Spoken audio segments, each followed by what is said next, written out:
Herrliche Strände und klares Wasser. Was will man mehr?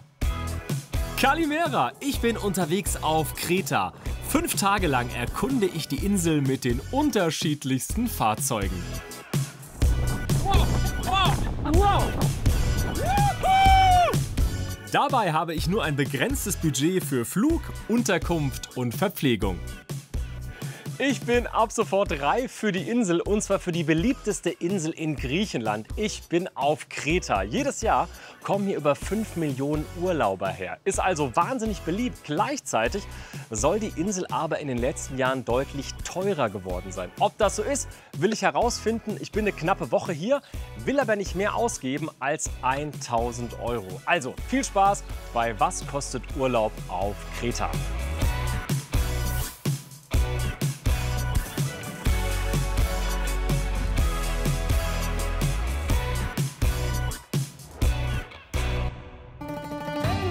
Los geht's im Badeort Chersonissos im Nordosten der Insel.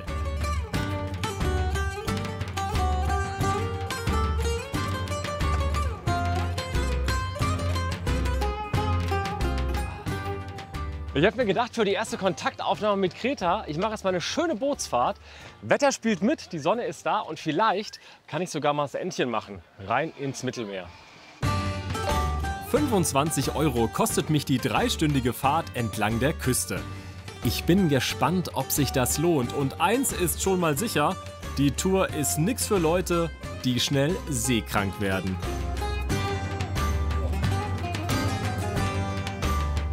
Nach einer Dreiviertelstunde erreichen wir dann diese herrliche Bucht. Ich bin ganz froh, dass wir jetzt erstmal ein bisschen zur Ruhe gekommen sind, obwohl es noch leicht nach links und rechts schaukelt. Aber das jetzt ist unser erster Zwischenstopp und offenbar dürfen wir jetzt baden gehen, wenn wir wollen. Mal gucken, ob noch jemand Lust hat. Na dann, Freiwillige vor. Sind ja noch ein paar weitere Gäste an Bord. Ist es kalt?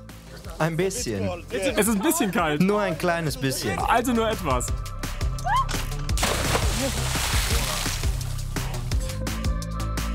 Und na klar, dann muss ich auch rein.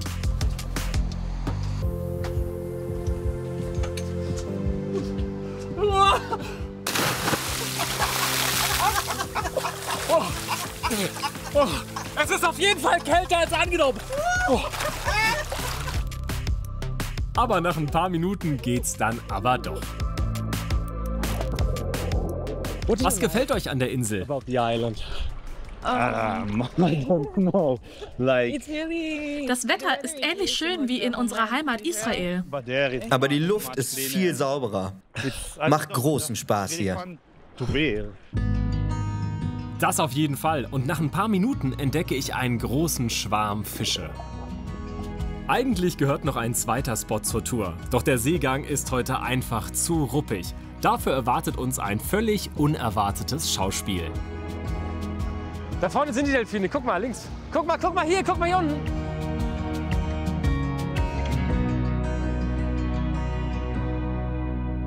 Richtig schön. Und mit Sirtaki-Klängen geht's dann zurück zum Hafen. Ich freue mich einfach so, weil wir wieder im Hafen sind und es keine Wellen gibt.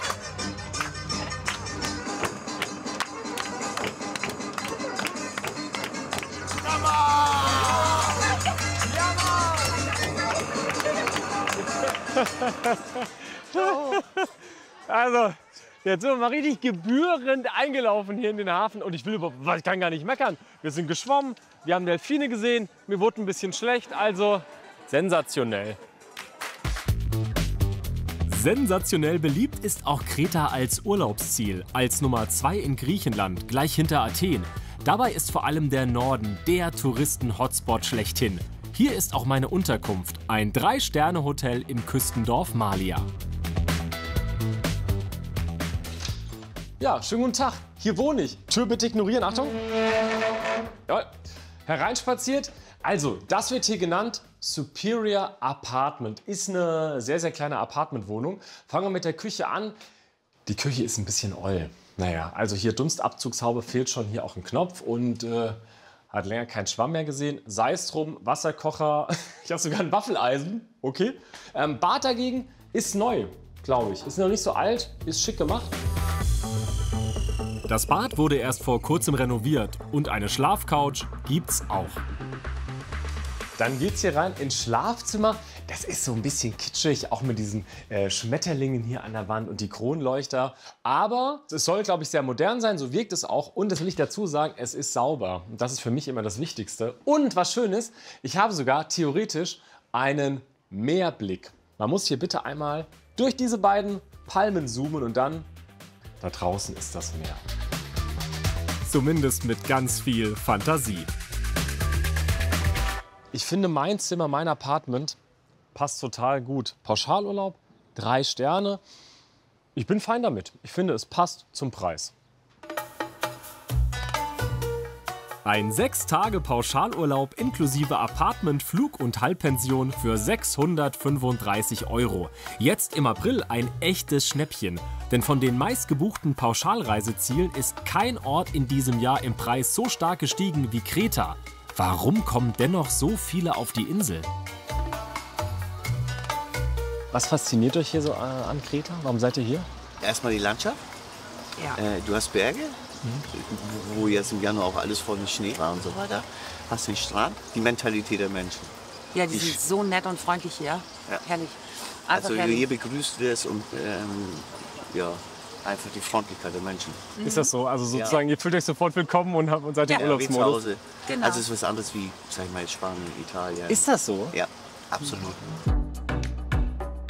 Klingt doch gut. Ich frage mich derweil, ob und wie ich mit meinen 1.000 € für eine Woche hinkomme. Wenn ich die Kosten für Flug und Hotel abziehe, bleiben mir noch genau 365 € übrig. Und zwar für alle Sehenswürdigkeiten und Erlebnisse, die ich mir auf Kreta vorgenommen habe. Jetzt will ich erstmal ans Meer. Mein Hausstrand heißt Malia Beach. Einmal die Straße runter und schon bin ich da. Ja, wunderbar. Direkt am Strand. Waren jetzt, würde ich sagen, knapp 150 Meter. Und das Gute ist, ich musste nicht über eine Straße, also keine Autos. Es gibt jetzt zwar keine richtige Strandpromenade, aber du bist wirklich nach ein paar Metern direkt am Mittelmeer. Und dort entdecke ich erstmal diese kleine Insel mit einer Kapelle drauf. Nicht schlecht zur Begrüßung. So ein bisschen Bilderbuch am Touri-Strand.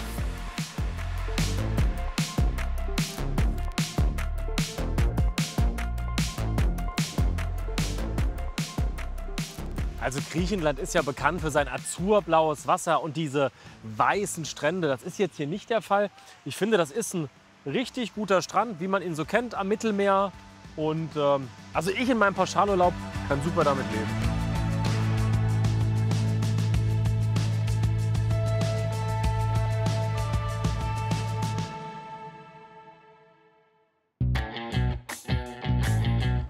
Mein zweiter Tag auf Kreta. Ich bin schon früh morgens auf den Beinen.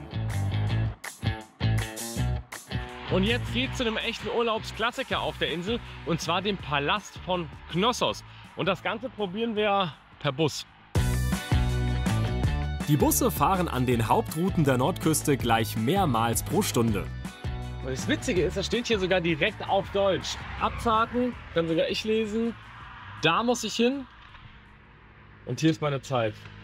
Das heißt, der Bus müsste jede Minute hier eintreffen. Wer wie ich aus Malia nach Knossos möchte, muss zunächst mit dem Überlandbus in die Hauptstadt Heraklion. Und von dort geht's dann mit dem Linienbus weiter zum Palast von Knossos. Der erste Teil der Strecke kostet mich 4,20 €.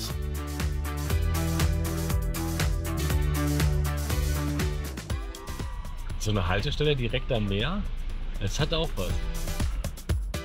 Nach rund 45 Minuten erreiche ich den Busbahnhof von Heraklion. Jetzt geht's für mich einmal in den Citybus und dann Richtung Palast von Knossos. Kostet mich weitere 2,20 €. Mit dem Auto wäre ich fast doppelt so schnell am Ziel wie mit dem Bus, ist aber okay. Ich bin im Urlaub und deutlich günstiger als ein Mietwagen ist die Busfahrt allemal.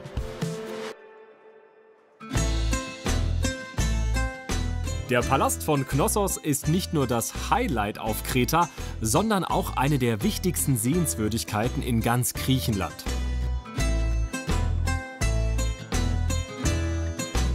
Entsprechend viele Besucher kommen jeden Tag hierher. Da ist richtig was los jetzt hier. Das war jetzt relativ einfach. Es gab genau ein Ticket zu kaufen, hat mich 15 € gekostet. Es gibt wohl einen Audioguide, den muss ich aber separat kaufen und zwar hier vorne bei den Jungs. Ich mache das einfach, weil ich wenig Ahnung von ihr habe und ich glaube, so ein bisschen Info auf dem Ohr, es tut mir gut. Den Audioguide gibt's im Bundle mit einem Tablet. Kostet zusammen 18 €. Das Tablet soll mich virtuell durch die Anlage führen. Ob sich das wirklich lohnt? Rund 4000 Jahre alt ist diese Palastanlage. Mit 1000 Zimmern auf 5 Etagen. Einst ein gigantisches Bauwerk.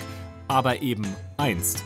Ich habe gedacht, das würde viel imposanter losgehen. Ich habe gedacht, der Palast von Knossos, da kommt man rein und da erschlägt mich erstmal die griechische Mythologie und alles. Ich muss die Ruinen noch ein bisschen erkunden, glaube ich, bis sie wirken.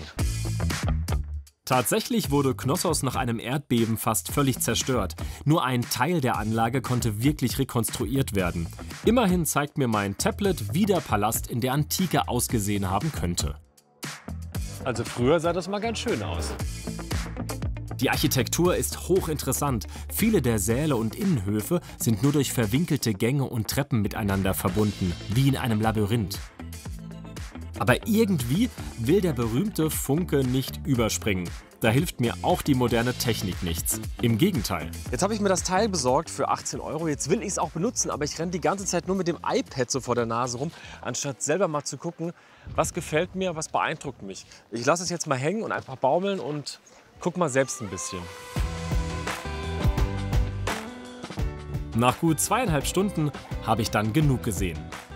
Klar, der Palast ist 4000 Jahre alt, da steckt wahnsinnig viel Geschichte drin, aber genau das ist die Schwierigkeit, irgendwie das auch einfach zu spüren. Ich muss zugeben, ich hatte es mir etwas imposanter vorgestellt. Noch größer.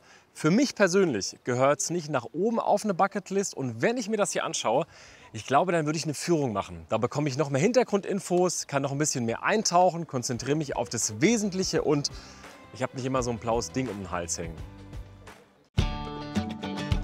Zurück im Hotel. Wie steht's um mein Budget? Ich mache mal kurz einen Kassensturz. Mein Ausflug nach Knossos, ein Getränk am Strand und etwas Verpflegung für zwischendurch haben insgesamt 76 € gekostet. Zumindest heute kommt da nichts mehr dazu. Ich habe die Halbpension gebucht, das heißt, das Abendessen ist mit dem Paket drin. Das probiere ich jetzt aus. Oh, heute gibt es die Gyrosplatte. Das ist ja eine riesige Portion. Vielen, vielen Dank. Dankeschön. Dankeschön. Die Portionen sind ordentlich und lecker. Und Nachtisch gibt's auch, also nichts zu meckern.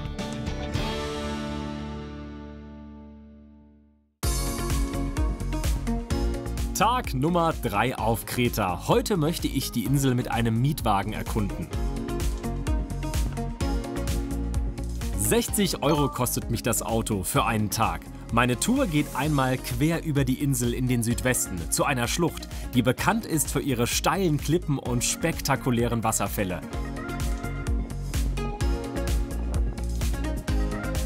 Aber ich bin nicht der Einzige, der hier auf Abenteuertour ist.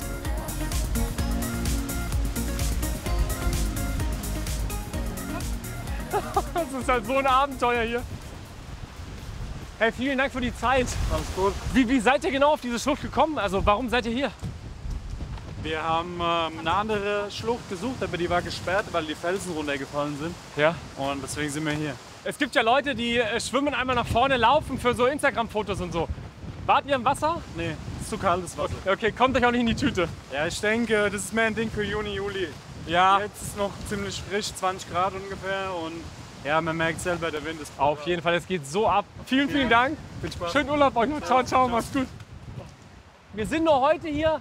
Wir probieren es jetzt einfach mal. Ihr kommt mit, links und rechts. Naja, damit ich zumindest nicht alleine gehen muss. da geht's zu den Wasserfällen.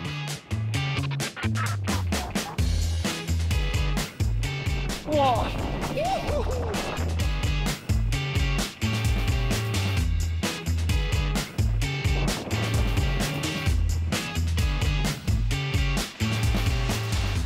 Können wir uns darauf einigen, dass das der Wasserfall ist, zu dem wir wollten? Das wäre super. Foto! Glück!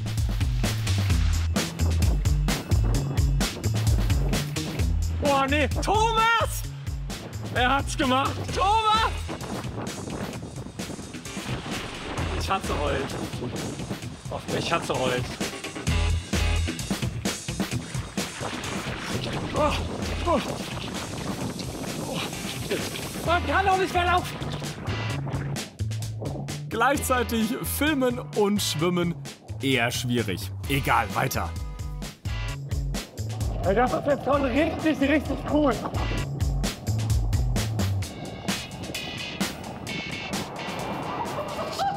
Wir haben es ganz gut gemacht. Wir haben es gemacht, Mann. Und da ganz hinten, da ist der große Wasserfall. Okay. Bis ganz nach hinten schaffe ich es leider nicht. Die Strömung ist einfach zu stark. Und weiter geht's mit meiner Tagestour. Ich habe nämlich einen Tipp bekommen für ein ganz besonderes Lokal. Ich bin ja morgen verabredet mit Auswanderin Martina. Der hat sich ein bisschen was aufgebaut hier auf der Insel. Und sie hat gesagt, bevor ich komme, soll ich in eine ganz bestimmte Taverne gehen. Liegt wohl mitten in den Bergen, ist eher was für Einheimische. Und da gibt es wohl sehr traditionell griechisches Essen. Und der Besitzer, der soll eine echte Marke sein. Bin mal gespannt. Mein Ziel, das kleine Bergdorf Kyparissos, das ca. 20 Kilometer entfernt von Heraklion liegt. Ja gut, also ich bin jetzt mitten in so einem griechischen Bergdorf. Ich muss sagen, ich habe keine Ahnung, wo ich genau bin, aber es muss hier irgendwo sein. Der Besitzer der Taverne heißt Yannis. Mehr weiß ich auch nicht. Entschuldigung, excuse me, Yannis, Restaurant Yannis?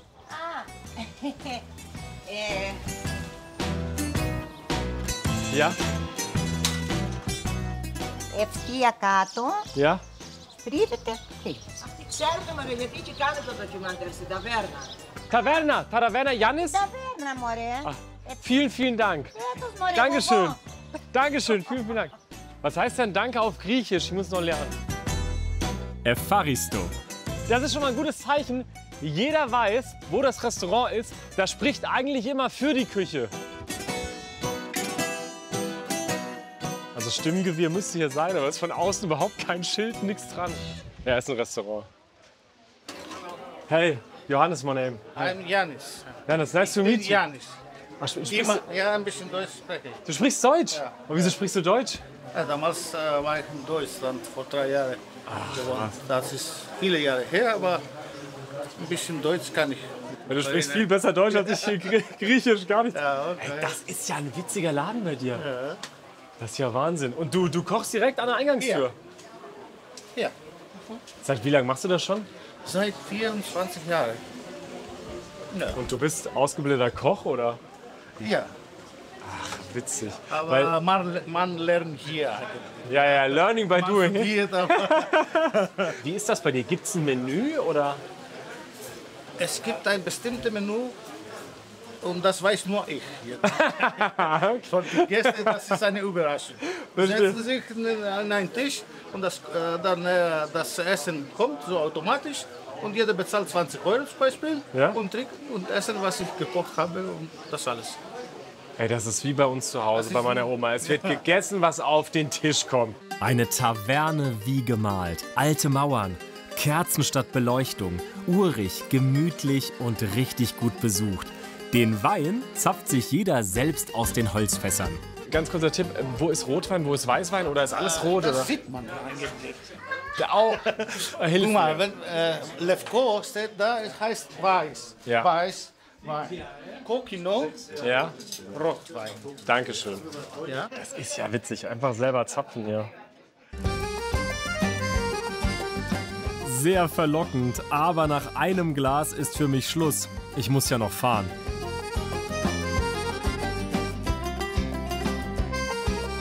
Aber geht das so weiter? Also das ist ja eine ganze Menge. Das ist nur die Vorspeise jetzt. Das ist nur die Vorspeise. Okay. Und ich lasse ein bisschen Zeit. Die brauche ich auch. Erster Gang, zweiter Gang, dritter Gang. Wie viele Gänge gibt es denn? Noch 3 Gänge. Noch 3 Gänge danach. Okay. Also ich brauche. Okay. Vielen Dank. Vielen Dank.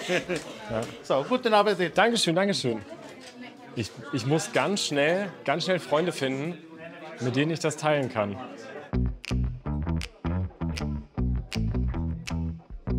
Lecker sieht das aus. Und das Ambiente, das Essen, egal was Jannis mir auftischt, es schmeckt alles unfassbar gut.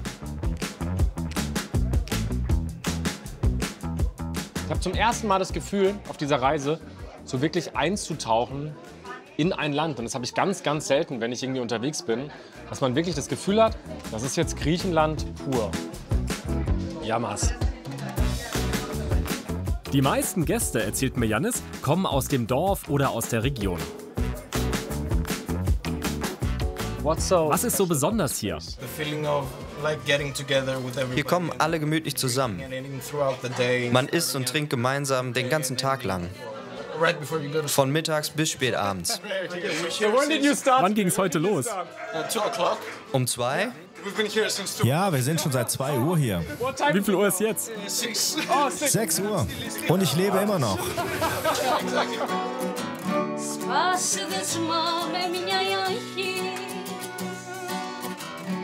Έφτασε εκείνη η στιγμή εσένα να γνωρίσεις που την κρατήνει πέσει.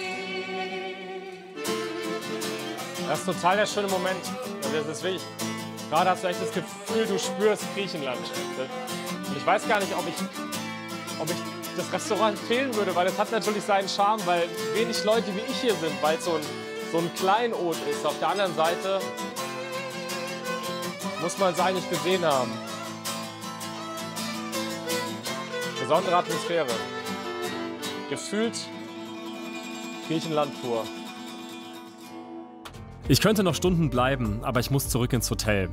Und mein Budget mal rechnen. Das Essen in der Taverne war günstig, aber der Mietwagen geht ins Geld, auch weil der Sprit rund 2 Euro pro Liter kostet. 120 Euro habe ich ausgegeben. Jetzt muss ich ein wenig haushalten.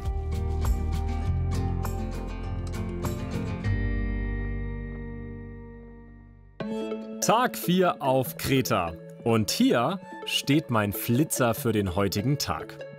Ja, ich bin ja schon mit dem Mietwagen gefahren, auch schon mit dem Bus. Es fehlt mir noch eine Fortbewegungsmöglichkeit hier auf der Insel. Das ist hier der gute alte Roller. Gibt es natürlich wahnsinnig oft auf der Insel und passt vor allem auch in mein Budget. Kostet mich 25 Euro am Tag. Und los geht's. Der Roller fährt zwar gerade mal 50, für eine gemütliche Tagestour reicht das aber völlig aus. Ich hab's ja auch nicht eilig und eins sollte man wissen, die Kreter fahren eher couragiert als defensiv. Aber da gewöhne ich mich schnell dran. Mein Tagesziel heißt Skafidaras, ein Küstenort nahe Heraklion. Am Strand bin ich gleich mit Auswanderin Martina verabredet. Von ihr kam übrigens der Tipp mit der Taverne von Jannis. Kalimera! Kalimera, Johannes, hi. Hi, Martina. Martina, ich grüße dich. Ey, bevor es losgeht, ich war in der Taverne. Ja. Es war so krass. Hat es dir gut gefallen? Es war mega, mega schön. Okay. Es war super urig. Es gab mega kein gutes Licht? Essen.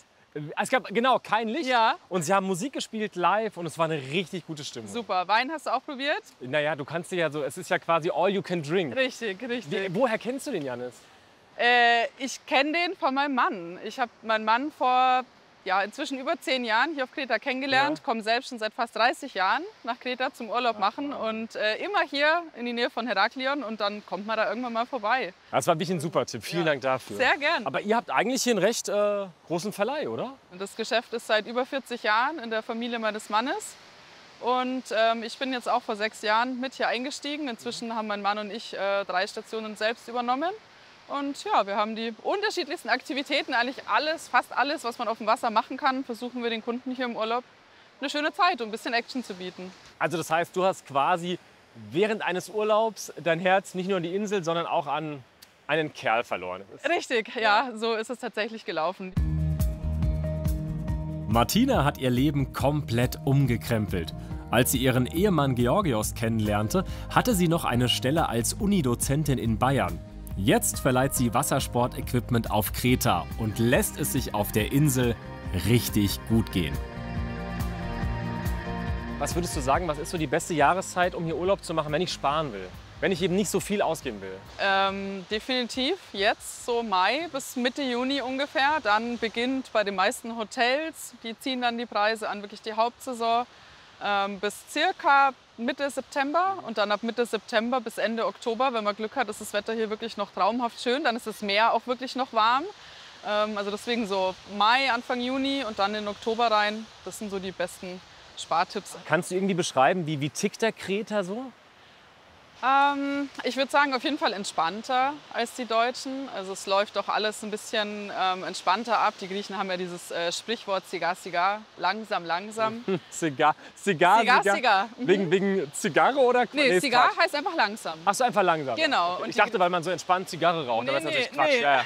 Würde aber dazu passen tatsächlich. Aber das ist so ein bisschen so das Lebensmotto der Griechen oder auch der Kreter. Einfach Cigar, Cigar, ganz langsam. Statt Cigar Cigar gibt's für mich jetzt erstmal Action. Und Martina kommt mit.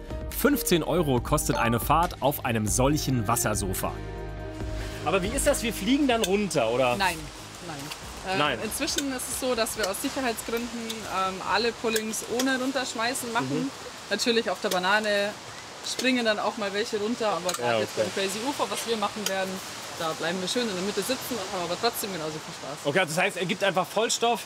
Wir versuchen unser Bestes. Genau. Und ist es noch kalt? Ja. Oh, okay, super. Ja, toll. Müssen wir jetzt durch. Toll. Rauf aufs Sofa und dann gibt Georgios Vollgas. Wow! Wow!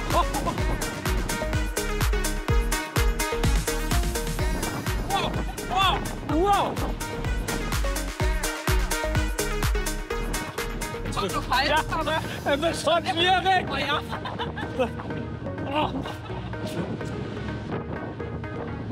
Hallo!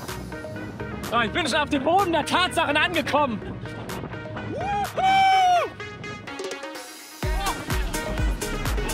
Ja, die 15 € sind gut investiert. Action auf dem Meer. Oh, wenn ich schon mal hier bin, ich gehe auf jeden Fall noch einmal auf Tauchstation. Eine Woche lang habe ich die Insel erkundet und dabei nicht nur den größten kulturellen Schatz Kretas gesehen, Knossos, nein, ich bin auch durch eine Schlucht gewandert und war im eiskalten Wasser baden. In dieser Taverne spürte ich den Herzschlag der Insel. Haben 1000 € dafür gereicht? Nochmal nachrechnen. 635 € hat mich meine Pauschalreise in der Nebensaison gekostet. 183 € Mietwagen, Bus und Roller. 48 € habe ich für Erlebnisse ausgegeben. Und weitere 80 € für Verpflegung. Durch meine Halbpension war ich schon gut versorgt. Unterm Strich lande ich unter 1000 €. Klar, in der Hauptsaison wäre es etwas teurer geworden. Also wenn ich was in meinem Urlaub auf Kreta gelernt habe, dass die Griechen ein wahnsinnig großes Herz haben. Egal wo ich war, ich wurde immer super freundlich empfangen. Und mich hat die Insel vor allem dann überzeugt, wenn ich so ein bisschen abseits war. Also beispielsweise bei der Wanderung durch die Schlucht oder auch in dieser wahnsinnig urigen Taverne mitten in den Bergen. Ich brauche im Urlaub einfach so ein bisschen die Mischung. Ich brauche die Strandtage, die Action, aber ich will auch das Gefühl haben, dass ich so einem Land ein bisschen näher komme. Und das alles habe ich auf Kreta gefunden und ich freue mich, dass Sie es sich angeschaut haben. Das war's bei Was kostet Urlaub auf Kreta. Bis zum nächsten Mal und tschüss.